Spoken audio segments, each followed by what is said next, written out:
federal bail reform package a welcome first step, but doesn't go nearly far enough. Hey Canada Bulletin crew. Pop quiz. What do you get when you cross a revolving door with the Canadian justice system? If you said, our current bail system, congratulations, you've been paying attention. Today we're diving into Prime Minister Mark Carney's new bail reform package. And spoiler alert, Alberta's Justice Minister just called it the legislative equivalent of bringing a water pistol to a wildfire. Buckle up because this one's spicy. But before we get into why everyone's mad, let's talk about what actually changed, because understanding the problem means understanding why half of Canada is slow clapping while the other half is screaming, "Yes, that all." So here's the headline feature of Carney's bail reform buffet, the reverse onus provision. Now, I know that sounds like a yoga position your overly enthusiastic wellness-obsessed friend would suggest, but stick with me. This is actually huge. Or at least, it's supposed to be huge. Here's how it works. Traditionally, when someone gets arrested, the Crown, that's the prosecution, for those of you who skipped civics class, has to convince the court why the accused shouldn't get bail. It's innocent until proven guilty, right? Classic Canada, very polite, let's give everyone the benefit of the doubt. But here's where it gets interesting. Under the new reverse onus rule, if you're a violent repeat offender, and yes, that's the key phrase here, write it down, you have to convince the court why you should be trusted with bail. The burden of proof flips like a parliamentary seat in a scandal year. Sound good, right? Problem solved. Pack it up, everyone go home? Well, not quite. Because according to Alberta Justice Minister Mickey Amery, this package doesn't go nearly far enough. And when a justice minister from Alberta, a province that's basically the hold my beer of Canadian politics, says something doesn't go far enough, you know we got issues. Now you might be thinking, okay, so it's not perfect, but at least it's something, right? Well, let me introduce you to the real villains of this story. And no, they're not the criminals. There are two little concepts buried in our criminal code that have been causing absolute chaos since 2019. Let me paint you a picture. It's 2019. The Raptors just won the NBA championship.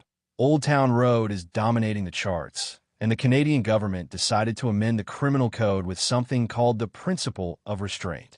Cute name, terrible consequences. This principle essentially tells our courts, hey, release people at the earliest possible opportunity, and if you must impose bail conditions, make them as light as possible. It's like telling a personal trainer, get me in shape, but only use the smallest weights, and actually, maybe just let me sit on the couch. Amery didn't mince words here. He said this amendment has created havoc, not challenges, not complications. Havoc. That's the word you use when your toddler gets into the paint, not when you're describing national justice policy. But here we are, and it gets better or worse, depending on your perspective. There's also this adorable little concept called the bail ladder. Sounds like a game show, doesn't it? Welcome to the result. According to Amery, criminals simply don't take our bail laws or sentencing laws seriously. And honestly, can you blame them? If the system treats repeat offenses like a video game with infinite continues, why would anyone fear consequences? Okay, I can hear some of you saying, but surely this is just political rhetoric, right? How bad can it actually be? Oh, sweet summer child. Let me hit you with some numbers that'll make your jaw drop faster than Canadian politeness at a hockey game. Ready for this? In 2020, Edmonton police identified 3,647 individuals suspected in 9,838 violent offenses. That's already bad, right? Hold on to your tokes, because by January 2023, 2,482 of those same individuals were suspected in an additional 19,186 offenses. Let me repeat that. 19,186 additional offenses. That includes 440 weapons offenses, 236 drug-related offenses, 2,750 disorder offenses, and I really wish I was making this up, 3,637 more violent crimes. 26 of those were homicides. Homicides. This isn't a revolving door anymore.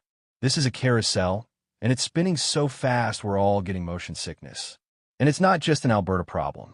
In 2023, the Canadian Association of Chiefs of Police looked at 2,880 individuals arrested for violent crime in 2017. Of those, 1,784 went on to commit 12,743 additional offenses while out on bail between 2017 and 2019. Among those repeat offenses, 3 more homicides, 3 families destroyed, 3 lives ended, all preventable. Speaking of preventable tragedies, let's talk about OPP Constable Jagor's Pierre's Chala. On December 27, 2022, he was shot and killed during what should have been a routine roadside check. One of the suspects had a rap sheet longer than a CVS receipt, including 5 previous convictions for failing to comply with court orders.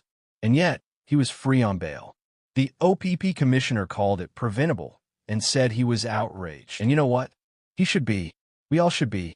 So, if everyone agrees this is a problem, and trust me, they do, why isn't this new reform package getting a standing ovation?